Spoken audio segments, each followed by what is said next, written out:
We're in video 11, chapter 6, The Manipulated Mind by Denise Wynn. A recent piece of research indicated that committing something to paper reinforces our belief in it, whatever it is we have written. 3 psychologists at Rice University in Houston, Texas, showed students a passage about firefighting which either indicated that the successful firefighter took risks or else that he played it safe. A third of the students were then asked to write about the relationship between firefighting and risk-taking. Then they and another third were told that all the information had been made up. Later, all the groups were given a test to see if they still held to the views that the information had suggested. The group that did not know the material had been invented was, as expected, the most swayed by its contents.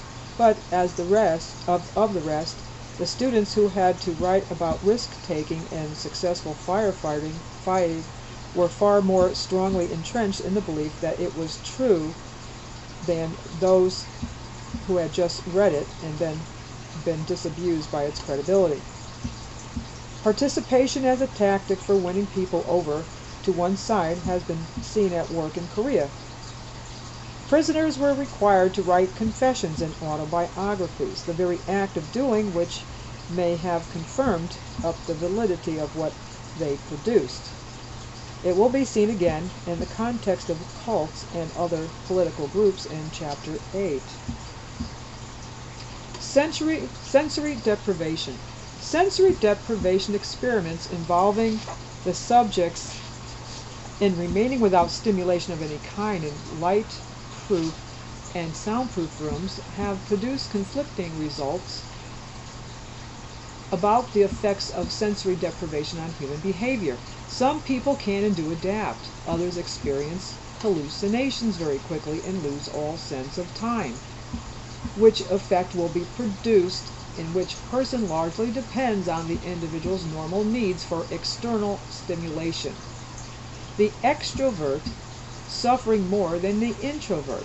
However, it has been shown that sensory deprivation slows down brain functioning, impairs intellectual capacities, and increases suggestibility.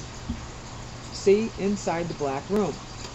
One experiment was carried out by Dr. Svelfeld at Princeton University to measure the effect of sensory deprivation on susceptibility to propaganda. His aim was to produce an attitude change favorable to Turkey in people whose attitudes had previously been neutral. Half of Svedfeld's subjects were confined under sensory deprivation conditions for 24 hours.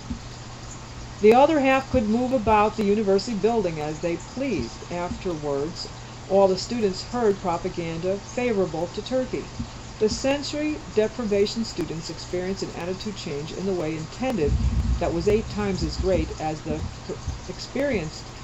experienced by the non-confined students.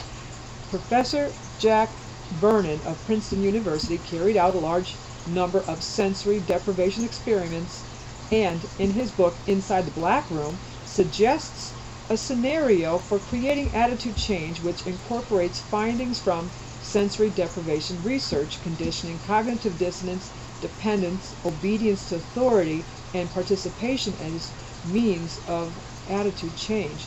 This is the scene he proposed. He notes first that both in the softening up process preceding brainwashing and in the sensory deprivation condition, a confined person will experience such dreadful monotony and boredom that he will be grateful for absolutely any novelty to distract him. This could be taken advantage of, says Vernon. If the aim is to instill a particular belief in a person, he suggests, for the experiment's sake, that someone who is a strong Protestant, although he doesn't know much about Protestantism, is to be converted to Islam, about which he knows very little either. But he is prejudiced enough to hate Muslims. To convert him, says Vernon, the best procedure would be to leave him in sensory deprivation conditions for up to 4 days. to bring him to the point where he is desperate for stimulus of any kind. Then Vernon would introduce, without any explanation, 2 switches into the cubicle. The prisoner would then find that if he pressed button A, he heard a speech favoring Protestantism. If he pressed button B, he got a speech favoring Islam.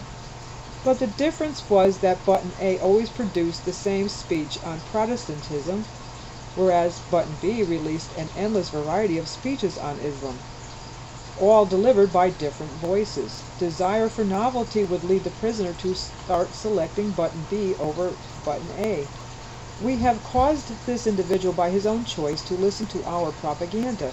If we can get him to listen, we can get him to believe by making our propaganda clever enough, says Vernon, and it isn't all supposition.